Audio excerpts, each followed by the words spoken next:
I'm Jeannie. If you are new, welcome to my channel where we talk about all things cancer.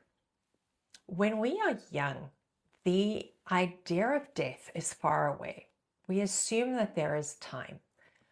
We know that death is inevitable, but it doesn't seem real. The idea of death is too big. It's too final. It is too overwhelming. So we put it to the back of our mind. We stay busy. We concentrate on raising our families, making plans, building our careers. Our minds are built to look away from what feels unbearable because to do otherwise would completely paralyze us.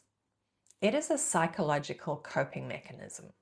Then along comes cancer, and the distance between now and death evaporates. Suddenly, mortality isn't a concept. It is an up-close and personal reality, and it's terrifying. Death anxiety begins when you are first diagnosed. From the moment you hear the words, "you have cancer," your mind is overtaken by fear and anxiety. Usually a screening or a biopsy confirms whether or not you have cancer. Unfortunately, people often have to wait weeks before they can get a consult with an oncologist. That waiting period allows your mind the time to run amok. You lie in bed at night thinking things like, am I going to be one of those people who die within 2 weeks of diagnosis? You've heard those stories before. You know, he had stomach pain and then he got a cancer diagnosis and he was dead within a week. Is that going to happen to me? How long do I have? What's going to happen to my kids? Are my affairs in order? Am I going to die at home or am I going to die in a hospital? Will it be painful? All of those questions roll around in your head over and over. And even once you have seen your oncologist and you have your staging tests back, oncologists are notoriously vague about how long you have.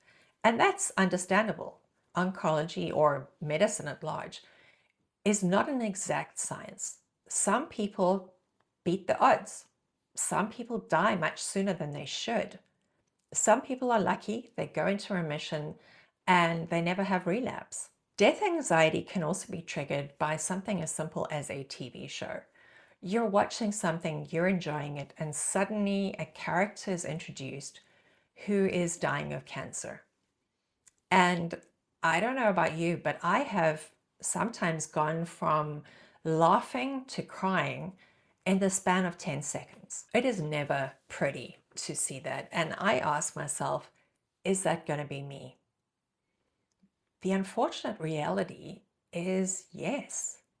Unless I get hit by a bus or have a traffic accident or have a heart attack, chances are I'm going to die of multiple myeloma. When it comes to death anxiety, the internet does not help. If you have recently been diagnosed, I urge you not to go online. Firstly, most of the information from reputable sources is out of date, as much as 10 years out of date. And there is so much garbage out there. Baking soda does not cure cancer. Stop eating sugar. It does not mean that cancer is going to stop growing. And eating bucketfuls of blueberries is not, on its own, going to prevent cancer. Just don't go there. It is going to make your anxiety worse, not better. Death anxiety is also caused by the fact that people don't know how to talk about or how to think about death. My grandmother played an integral role in my childhood. She was essentially my mother figure up until I was about 5. I don't have many memories of my mother before that. One day my grandmother went out and committed suicide, and I was completely devastated. But I remember my mother walking into my room one night and I was sobbing. My grandmother had been dead for probably, I don't know, a few weeks, maybe 2 months. And my mother walked in and said to me, "What on earth is wrong?" "I don't know, Mom. Maybe because the most important person in my life just jumped off a building, you know, chose death over me." But that was the MO for our family. You just swept stuff under the carpet. Alcoholism, under the carpet. Suicide, under the carpet. Eating disorder, under the carpet. That was just the name of the game in our household. My grandmother's suicide had a massive impact on me. I spent most of my childhood, well into my 20s, deeply depressed. At the same time, I recognized that my parents did the best that they could. They, like many people, did not know how to talk about death, and so they just retreated. Of course, no conversation about mortality is complete without talking about faith or the lack thereof. According to the most recent research, the impact of faith is nuanced. For some, it gives comfort, especially when you're talking about trust, about meaning, compassion, continuity. But it can also intensify the feelings of death anxiety, especially when you're talking about anger at God, fear of judgment, guilt. Those things make death anxiety even worse. The latter describes me. I'm not sure if my siblings feel the same way, but for me, my mother put the fear of God into me. She was relentless and unflinching. If you do X, Y, and Z, you are going to go to hell. You have to do A, B, and C in order to get into heaven. And you never really get away from that. If your childhood has been about learning things like that, for myself, when I was diagnosed with cancer, my fear just spiked. I was suddenly forced to confront my own mortality, to ask the question, what comes after death? My father-in-law always says, there is no such thing as an atheist in a foxhole. And he's right. You immediately start thinking, what if I'm wrong about this? What if I'm wrong? Mortality is no longer an abstract concept. But here's the thing, we cannot let the fear of death consume us. The anxiety is not going to go away.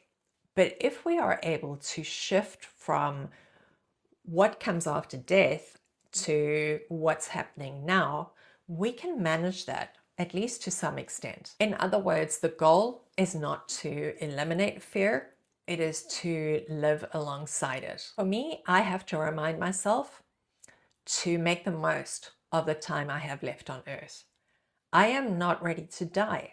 And so I am learning to live in a way that I've never had to do before. That does not mean running around like a headless chicken trying to cram as much as you possibly can into every single day. Most of us don't have the energy for that. It is not about forced positivity. It is about purpose. You're still going to do normal stuff like watch TV. I used to think that TV was a waste of time. These days, it's actually important to me to just be distracted for a while, to quiet my brain from constantly thinking about cancer. Mostly, living fully is about people, your loved ones, making memories with them while you can. Because facing mortality on its own is terrifying. Connecting with friends and family can offer some modicum of peace. For me, it helps to have something to look forward to. We are going to see Andrea Bocelli in DC in December. We're also going to go up to Longwood Gardens and see their whole Christmas display. And next year in June, I'm very excited, we are going to meet my brother and his wife in Croatia for a vacation. So looking ahead helps, but I've also been reflecting on the past, and that is actually proving to be very therapeutic. My childhood certainly wasn't perfect, but we did do a lot of things together as a family. We would go on vacations to the beach, to the mountains, to the game parks. My father taught us how to ride a bike, how to swim, how to play tennis. And my mum didn't work outside the home, so both of them were very present in our childhood. So I have started going through our family photos all the way back to my great-grandparents. They represent a much simpler time. Before January 6th, 2024, it had never occurred to me that I would get cancer. Nobody does. Nobody expects it to happen. Like I said before, it's just too overwhelming. So we push that possibility to the back of our mind. So looking at pictures of happier times can be upsetting, particularly when we're already dealing with the grief, the grieving of our future. But we cannot pretend that our current reality doesn't exist.